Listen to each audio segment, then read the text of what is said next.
विविधता थी, लेकिन हमारे जो क्रांतिकारी और जो हमारे मार्गदर्शक रहे उन्होंने इस बात को झूठा साबित कर दिया कि नहीं, भारत भी एक सूत्र में बन सकता है, विभिन्न राज्य होते हुए भी भारत एक है। इसलिए जो भारत की संविधान की प्रस्तावना है वह हम भारत के लोग से स्टार्ट होती है, अर्थात जो सर्वोच्च शक्ति है भारत में वो क्या है, हम भारत के लोग। इस संविधान को संपूर्ण प्रभुत्व संपन्न, अर्थात संपूर्ण प्रभुत्व क्या कि भारत पर किसी भी बाह्य शक्ति या आंतरिक शक्ति का कोई दबाव नहीं है अपने डिसीजन लेने में।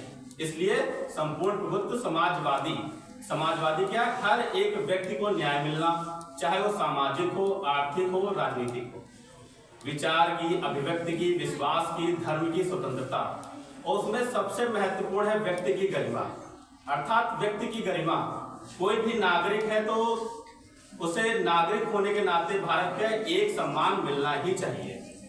इसलिए इसके आगे क्रम में मैं संविधान के मूल अधिकार पर बात करना चाहूंगा कि अर्थात ऐसी कौन सी परिस्थितियां होती हैं जिसमें मनुष्य अपना विकास कर सकता है, उन्हें कहते हैं अधिकार, जो कि हमें सामाजिक, आर्थिक, राजनीतिक अपना विकास करने के लिए आवश्यक होती हैं।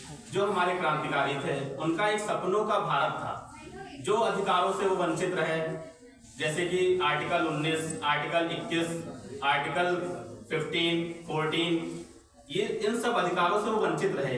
ये संघर्ष की लड़ाई उन अधिकारों को पाने की थी जिन्हें डॉक्टर भीमराव अम्बेडकर ने संविधान में लिख दिया, अर्थात वो चेंज नहीं किया सकते।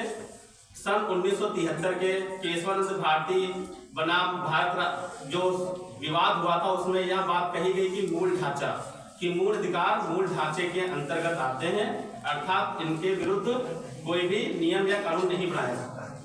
उसमें महत्वपूर्ण है आर्टिकल 21A, जिसके द्वारा प्रत्येक व्यक्ति को प्रारंभिक शिक्षा 6 से 12 वर्ष की उपलब्ध कराई जाती है। इसके बाद आते हैं हमारे DPS कि कोई भी सरकार कोई योजना बनाएगी तो किसे ध्यान में रख के बनाएगी, क्या ऐसे महत्वपूर्ण बिंदु होने चाहिए, क्या ऐसी बातें होनी चाहिए जो योजनाओं में सम्मिलित की जाए, उन्हें कहाँ लिख दिया गया है, DPSP में।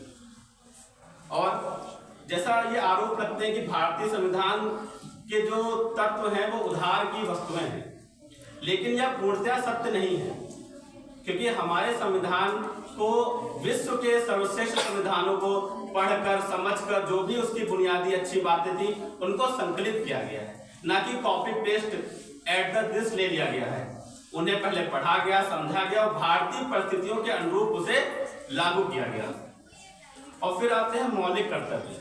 किसी भी लोकतंत्र में अधिकारों की मांग करने वाले तो बहुत होते हैं, लेकिन कर्तव्य निभाने वाले बहुत कम। इसलिए हमें आवश्यक है कि हमें अपने कर्तव्यों का भी भान है, अर्थात अधिकार की मांग करना तो अच्छी बात है, लेकिन साथ साथ उसके कर्तव्य क्या है वो भी हमें पता होने चाहिए। एक आदर्श नागरिक किसे कहेंगे, एक आदर्श नागरिक की परिभाषा क्या होनी चाहिए, ये हमारे भारतीय संविधान के मूल कर्तव्यों में लिखी जा चुकी है। इसी के साथ मैं वाणी को विराम देता हूँ। धन्यवाद। जय हिंद, जय भारत।